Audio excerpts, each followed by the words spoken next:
युद्ध, वो भी मुझसे, परशुराम से।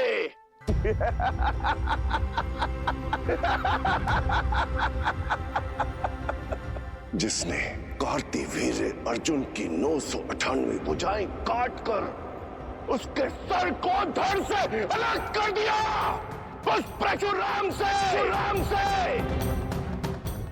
जिसे बिना तोड़े धनुष पर प्रत्यंचा चढ़ाना नहीं आता, वो इस परशुराम के समक्ष शस्त्र उठाएगा।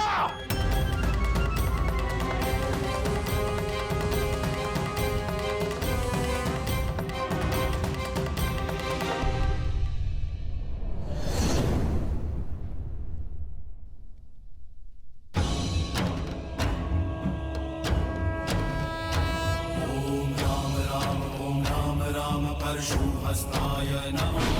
ओम जामदग्नाय विद्महे महावीराय धीमहि तन्नो परशुराम प्रचोदयात्।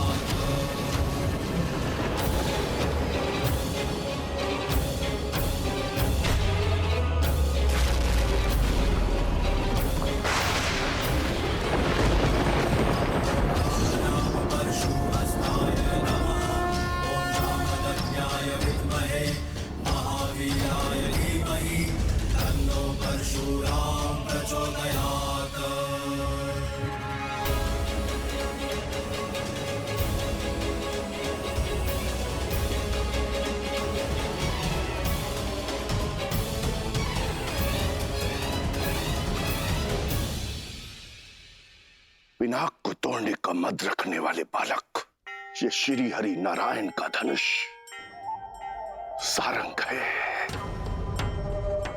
महादेव के धनुष को तो तुमने भूल से तोड़ दिया, अब इसे उठाओ और चढ़ाओ इस पर प्रत्यंचा।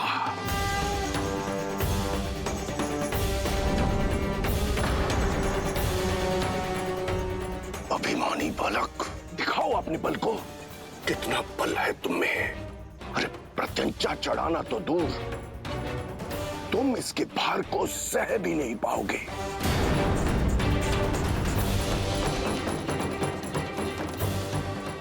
अरे चढ़ाओ प्रत्यंचा, ताकि सब देखें कि अयोध्या का बल इसके भार के नीचे कैसे कुचला गया। जो आज्ञा ऋषिवर।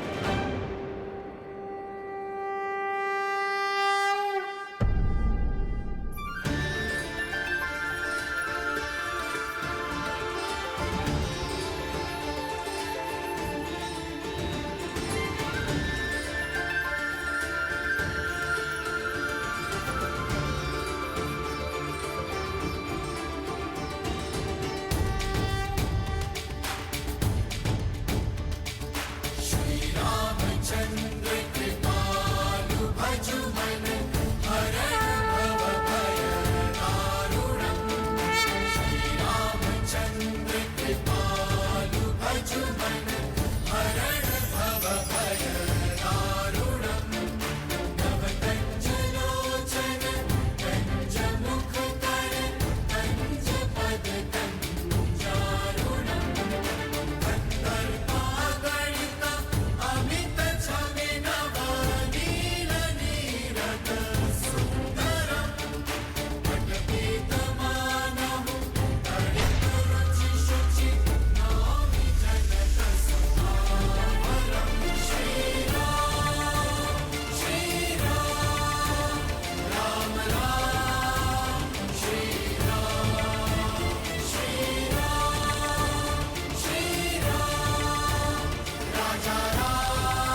अधिकारियों को 21 बार इस धरा से मिटाने के बाद भी मैं अपने अंदर के अहंकार को नहीं मिटा पाया।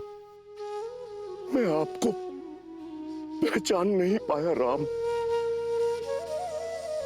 अब समझा कि कैसे आप शिव का धनुष उठाने में सक्षम हुए।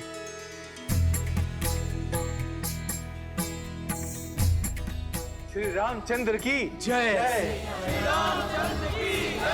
श्री रामचंद्र की जय। श्री रामचंद्र की जय। श्री रामचंद्र की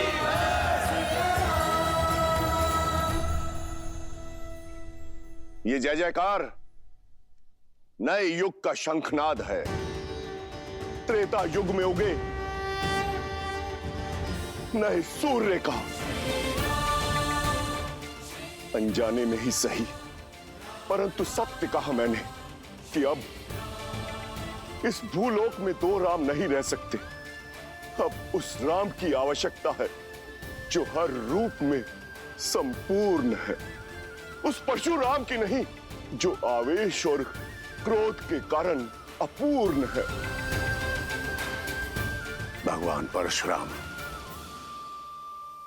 वसंत के आने से ग्रीष्म का महत्व तो कम नहीं हो जाता, वैसे ही राम के आने से परशुराम का महत्व तो घट नहीं जाता।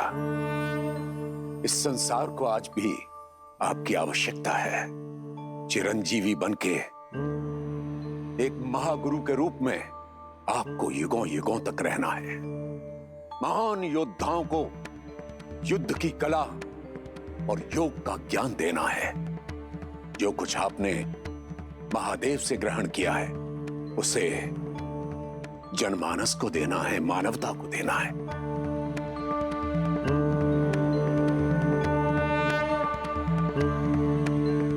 अब इस बाण का क्या करूं ऋषिवर, जो इस धनुष पे चढ़ाया है?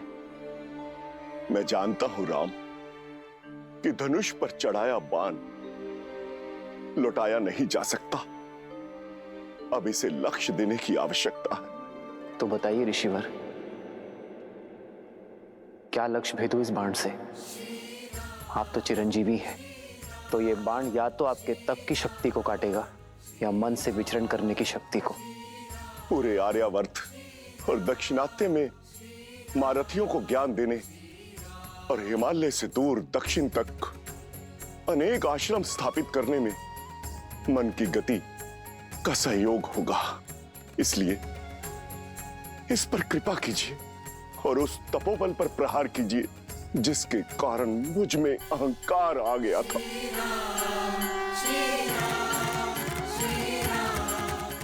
राम, इस बाण को पूर्व दिशा में छोड़िए ताकि मैं महेंद्र पर्वत पर जाकर पुनः तपस्या कर सकूं, समुद्र में डूबी वो भूमि पुनः प्राप्त कर सकूं जो वामन अवतार द्वारा असुर राजा महाबली को पाताल भेजते समय जल में समा गई थी। जाते जाते धर्म स्थापना और अधर्म के विनाश का दायित्व आपको सौंपकर मैं आपसे विदा लेता हूं राम, विदा लेता हूं। जो आज्ञा प्रभु।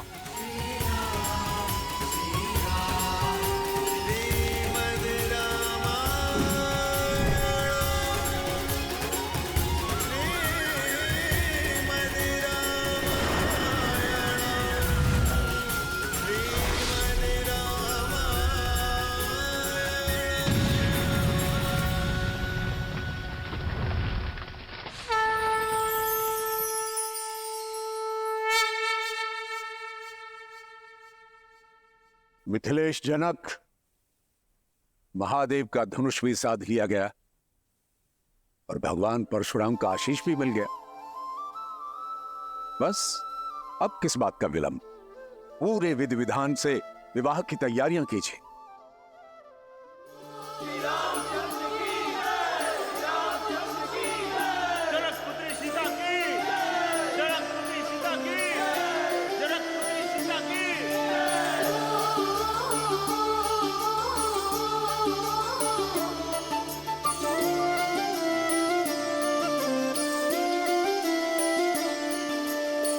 जन्म जन्म का है ये संगम, राम रतन सीता वैभव धन। एक है पौरुष एक समर्पण, एक है रूप तो दूजा दर्पण। राम है लोचन सीता दृष्टि, राम है बादल सीता वृष्टि।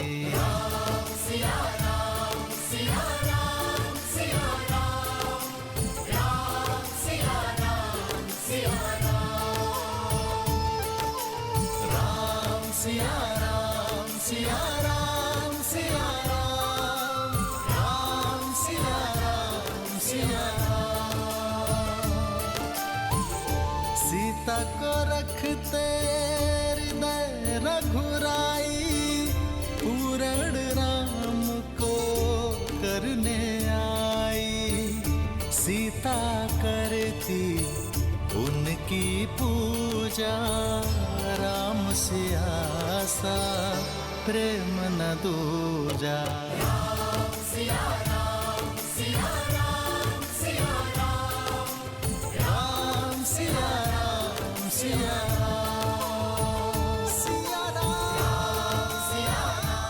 मैं जनक नंदिनी सीता आपको अपने वार और स्वयं को आपकी अर्धांगिनी के रूप में स्वीकार करती हूँ। मैं जीवन के हर लाभ हानि, सुख दुख और धूप छांव में आपकी संगिनी बनकर रहूंगी। अब केवल मृत्यु ही मुझे आपसे अलग कर सकती है। जनकपुत्री सीता की, जनकपुत्री सीता की, जनकपुत्री सीता की, जनकपुत्री सीता की।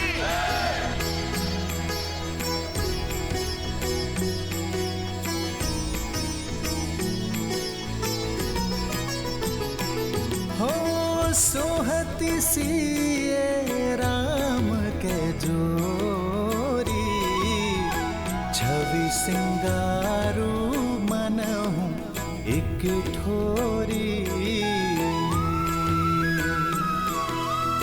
सखी कहाही प्रभु पद गहु सीता, करती न चरण परस अति भीता। आपने मुझे अपना अर्धांग चुना है, अर्थात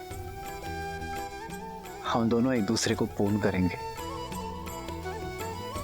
आज से मैं आप हूं और आप मैं, ना कोई छोटा ना कोई बड़ा, ना स्वामी ना सेवक। हर स्थान हर मान में हम दोनों समान होंगे।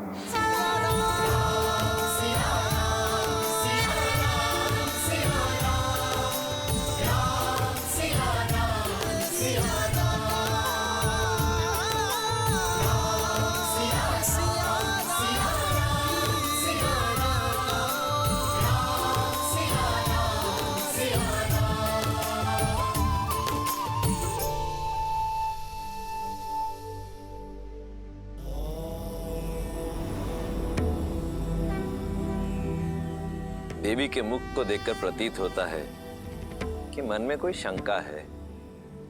शंका नहीं, उत्सुकता है महादेव। परशुराम तो स्वयं नारायण के अवतार थे, तो फिर वो श्री राम को पहचान कैसे नहीं पाए और उन्होंने क्रोध क्यों किया? और एक ही समय में विष्णु के 2 अवतार संभव हैं? देवी ये तो उचित नहीं है। मुझ भोले से एक साथ इतने सारे प्रश्नों का उत्तर चाहती हैं आप। मैं एक एक करके उत्तर देता हूं।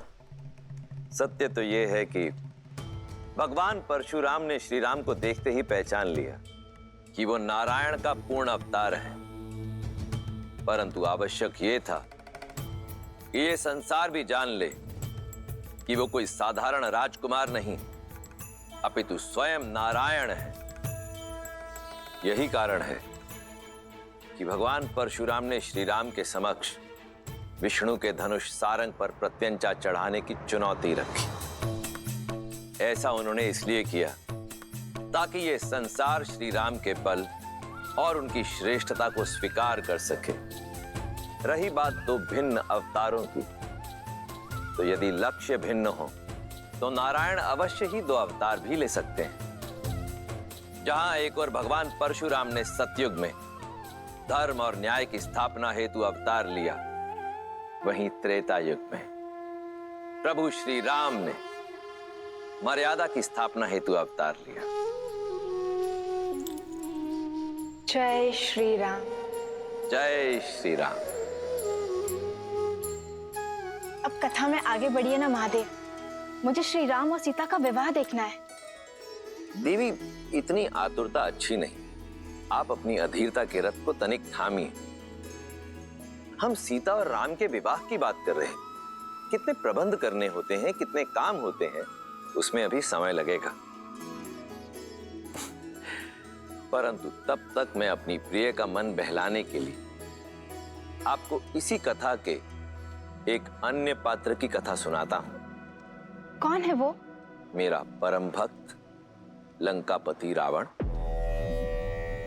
जो अब तक ना तो सीता स्वयंवर में हुए अपने अपमान को भूला था,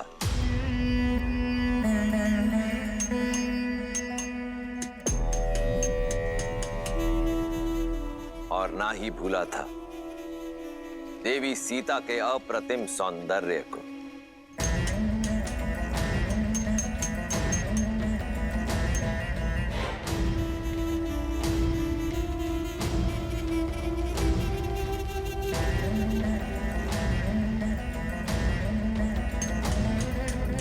भैया,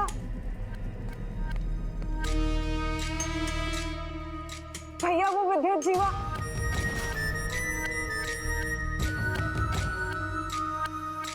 अब क्या किया तुम्हारे उद्दंडपति ने? भैया वो कल रात लौट आया।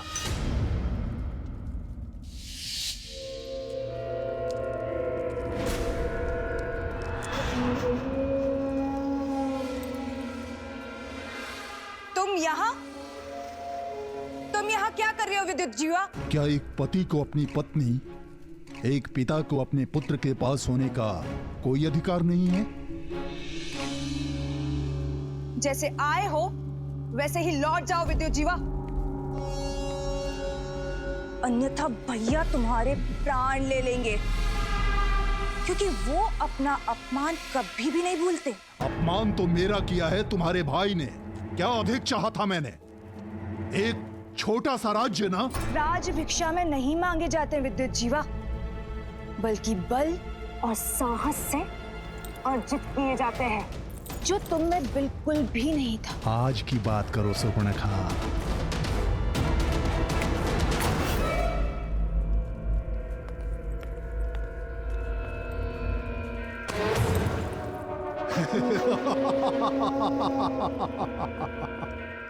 अब मैं वो दुर्बल विद्युत जीवा नहीं रहा। अब मेरे पास माया युद्ध का छल भी है और दैत्य कालके का बल भी।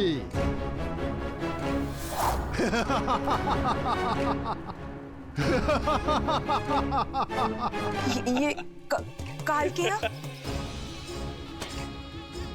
हाँ, कालकेय अस्त्र। मैं रावण से डरकर भागा नहीं था शूर्पणखा।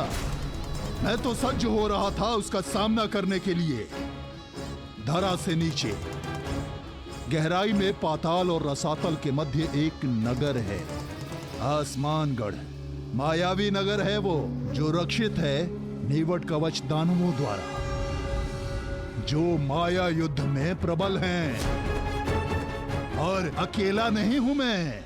रावण के भय से छुपे आसमानगढ़ में मेरे संबंधी दैत्य काल के भी मेरे साथ हैं। कुछ नहीं कर पाएंगे तुम्हारे ये काल के, क्योंकि स्वयं काल मेरे महाशक्तिशाली भाई का दास है। महाशक्तिशाली?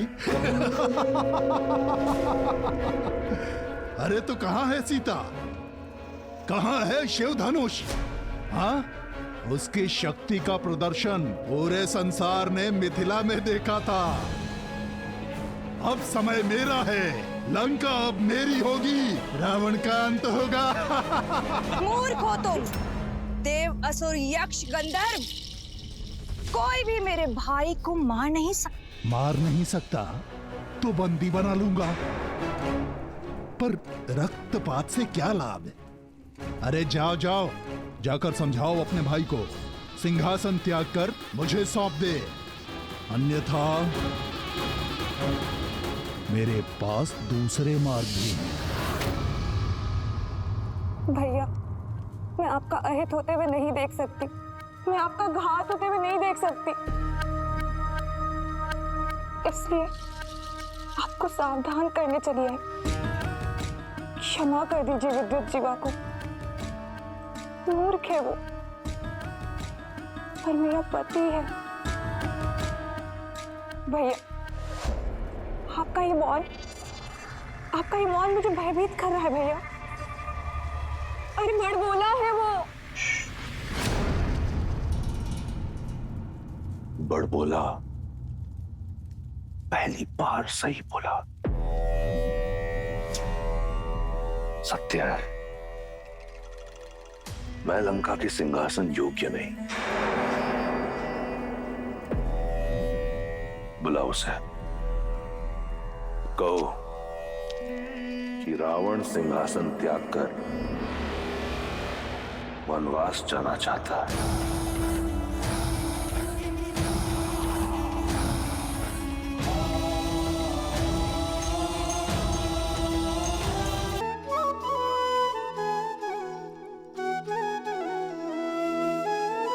सुनो महिपति मुकुट मणि, तुम सम धन्य न को, राम लखनु जिन्हके तनय, विश्व विभूषण दो।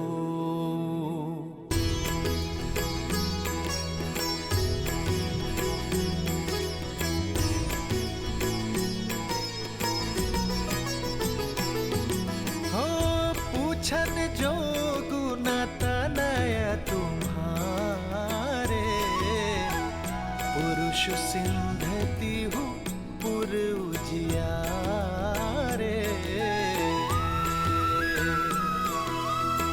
जिन्हा के जस प्रताप के आगे, ससिमल नर भी शीतल लागे।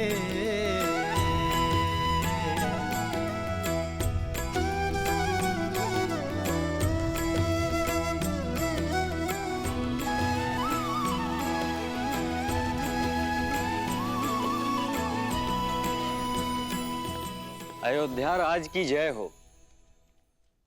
महाराज, मिथिला से आपके लिए संदेश है।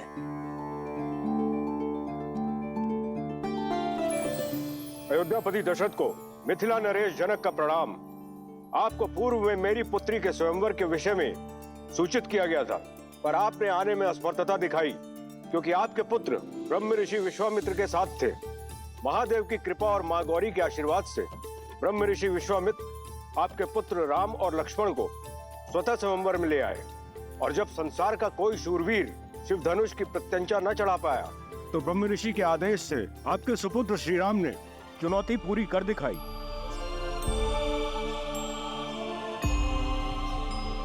और कुमारी सीता को अयोध्या की वधू बनने का सौभाग्य दिया।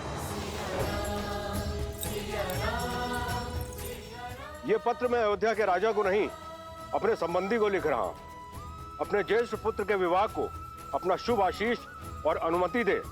ब्रह्म ऋषि विश्वामित्र का अनुरोध और हम सबकी मनुहार है कि आप अयोध्या के सभी राजकुमारों सहित इस विवाह में सम्मिलित हों। राजर्षि परिवार, जनक, मिथिला, निवेदक, आर्यावर्त।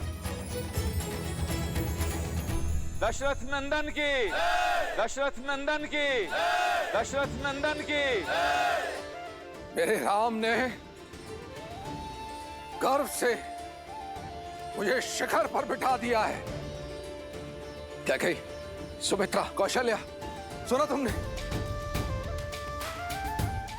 महादेव के धनुष पर प्रत्यंचा चढ़ाई है मेरे राम ने।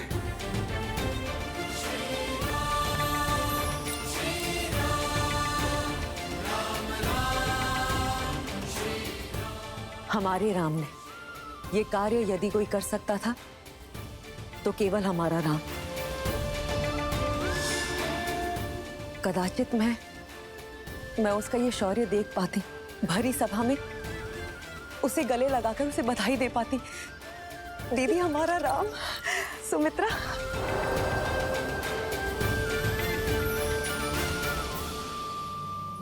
तो ऋषि जवाली क्या कहती है अयोध्या की नीति? क्या एक पुत्र के विवाह के लिए राजा अपने राज्य को छोड़कर जा सकता है या नहीं? अति शीघ्र महाराज, परंतु उससे पहले एक शिष्टमंडल नवसंबंधियों के साथ उपहार समेत भेज देना चाहिए। तो उस शिष्टमंडल को तुरंत प्रस्थान करना चाहिए। जी। ब्राह्मणों और पुरोहितों के दल को मिथिला की ओर प्रस्थान करने के लिए कहें। राजा जनक को सूचित किया जाए कि समस्त अयोध्या अपने राम के विवाह की साक्षी बनने के लिए मिथिला आ रही है। समय व्यर्थ ना करें ऋषि जवाली, मेरे राम का विवाह है, विलंब ना हो। जैसी आपकी आज्ञा। महामंत्री सुमंत्र, अयोध्या के सभी रथों को सज्ज कीजिए और उन्हें उपहारों से लाद दीजिए। जो आज्ञा महाराज। देवी कौशल्या, नव विवाहितों के स्वागत के लिए अयोध्या को एक नव वधू की तरह सज्जित कर दीजिए। देवी सुमित्रा, भरत और शत्रुघ्न को संदेश भेजा जाए कि वो शीघ्र अतिशीघ्र मिथिला पहुंचे। कैकेयी, उत्सव की घड़ी आ गई है, सभी प्रबंधों को देखो, कोई कमी नहीं रहनी चाहिए। मैं गुरुदेव वशिष्ठ से मिलकर आता हूं। ये विवाह उन्हीं के आशीर्वाद से होगा। जी महाराज, मेरे राम का विवाह है, मेरे राम का।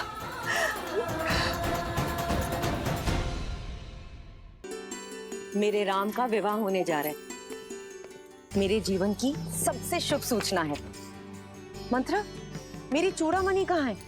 इतने वर्षों से अपनी वधू के लिए संभाल के रखी थी। विवाह तो राम का है कैकेयी, किंतु तुम ऐसे प्रसन्न हो रही हो जैसे कि भरत की वधू घर आ रही है। ऐसे सज्ज हो रही हो जैसे कि राम तुम्हारे वंश को आगे बढ़ाएगा। मां कहकर नहीं पुकारा होता ना, तो अभी इसी क्षण तुम्हारी जीभ काट देती। वो जीभ जो सदैव शुभ अवसर पर विष उगलती है। एक बात कान खोल के सुन लो मंत्रा, विवाह मेरे पुत्र राम का है, मेरे राम का। समझी तुम? जीभ क्या, गर्दन काट दो ना मेरी। सत्य तो नहीं बदलेगा, और तुम जब ठोकर खाओगी ना तब समझोगी। जब राम को जन्म देने वाली मां कौशल्या स्वयं इस विवाह में नहीं जा रही, तो रीतियों की बेड़ियों को तोड़कर महाराज दशरथ तुम्हें वहां कैसे ले जा सकते हैं? रीति तो स्त्रियों के युद्ध में जाने की भी नहीं है रघुवंश में। फिर भी वे मुझे लेकर गए ना, क्योंकि वे मुझसे प्रेम करते हैं। उनकी सबसे प्रिय पत्नी हूं मैं, राम की सबसे प्रिय मां। और फिर अगर वहां जाऊंगी तो भरत से भी भेंट कर लूंगी। अब तो मुझे बातों में मत उलझाओ, शीघ्र मेरी चूड़ामणि ढूंढो। मैं आज एक बार फिर से महाराज को चौंका देना चाहती हूँ। आपने सही कहा था गुरुवर। श्राप के भय से मैं अपनी ही संतान के भविष्य के आड़े आ रहा था। देखिए ना, मेरा राम संसार की सर्वश्रेष्ठ कन्या का वर चुना गया है। यदि उस दिन मैं उसे ब्रह्म ऋषि विश्वामित्र के साथ जाने से रोकता, तो राम शिव धनुष उठाकर मेरा और अयोध्या का गौरव किस प्रकार बढ़ा पाता। बहुत बहुत धन्यवाद ऋषिवर। धन्यवाद महादेव का, जिन्होंने राम और अयोध्या के साथ साथ हम सबको यह गौरव दिया। जो भूल करने से बच गए उस पर पछतावा करने से कोई लाभ नहीं पुत्र। आओ राम के इस भव्य विवाह की यात्रा प्रारंभ करें।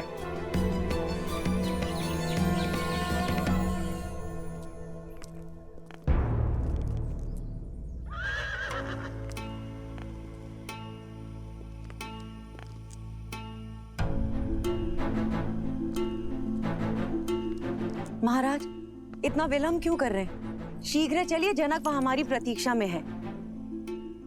हम दोनों साथ मिलकर अपने राम के भव्य विवाह को देखेंगे। आज देखिए कैसे अश्वपति की पुत्री महाराज दशरथ के रथ को वायु के वेग से लेकर जाती है। शीघ्र आइए। कैकेयी, ये समय ठिठोली का नहीं है। मुझे विलंब हो रहा है, नीचे आओ।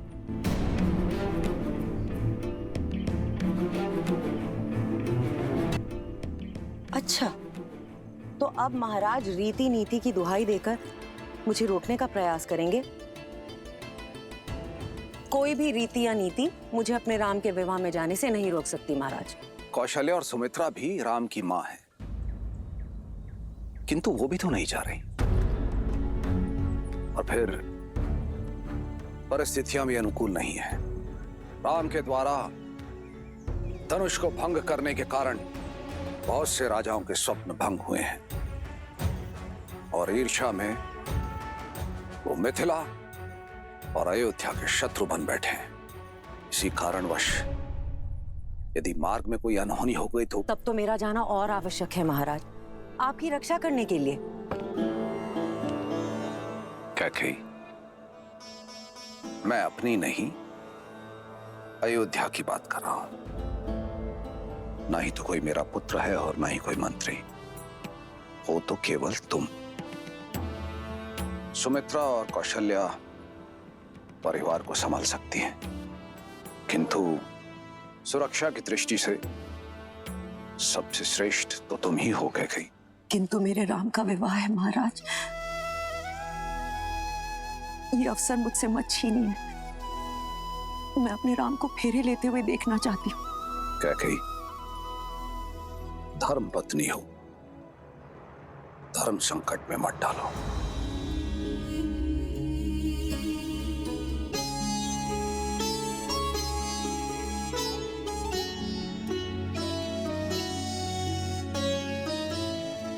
किंतु मैं तुम्हें इस प्रकार भावुक भी नहीं देख सकता। यदि तुम्हारी इच्छा इतनी प्रबल है तो तुम मिथिला जाओ। मैं यहां रुककर अयोध्या की सुरक्षा देखता हूं। महाराज, इतनी स्वार्थी भी नहीं है आपकी कैकेयी। जानती हूं आपके राम में आपके प्राण बसते हैं। उसका विवाह देखना आपका सबसे बड़ा स्वप्न है। ये स्वप्न कैसे छीन लूं आपसे? वैसे भी मेरा मन आपसे थोड़ा अधिक कठोर है, ये पीड़ा सह लेगा। आप जाएं महाराज, अपने पुत्र के विवाह का आनंद उठाएं। अयोध्या की रक्षा करने के लिए आपकी कैकेयी है।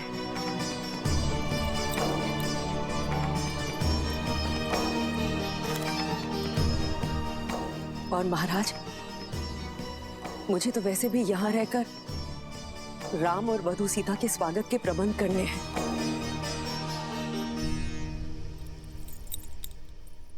ऐसे सजाऊंगी अयोध्या को कि इंद्रलोक की दमक और वैकुंठ की शोभा भी फीकी पड़ जाएगी। प्रिय कैकेयी, ये मेरा वचन है, अगली बार कोई बाधा नहीं होगी। हमारे पुत्र भरत के विवाह में उसकी माता अवश्य उपस्थित होगी और वो हर रीति में सम्मिलित होंगी। आप राम और सीता को मेरा प्रेम दीजिएगा। आप जाए महाराज, विदा।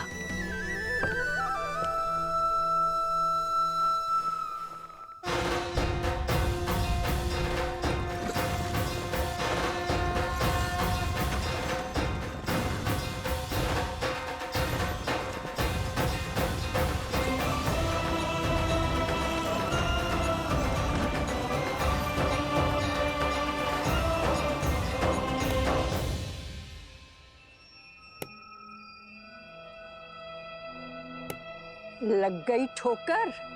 अब तो समझ लो, तुम ही हो जो राम नाम की रट लगाए फिरती हो। अपने पति के युद्ध में रथ में उंगली फंसाए फिरती हो, किंतु तुम ये नहीं जानती कैकई कि महाराज दशरथ के हृदय में केवल उनका ज्येष्ठ पुत्र ही बसता है, और वो है राम। उन्हें ना कैकई की चिंता है और ना भरत की। कैकई, मेरे शब्दों को गांठ बांध लो, वो समय दूर नहीं कैकई जब तुम्हें विश्वास हो जाएगा कि अयोध्या में तुम्हारे हित के बारे में केवल मैं सोचती हूं, ना राम और ना महाराज दशरथ।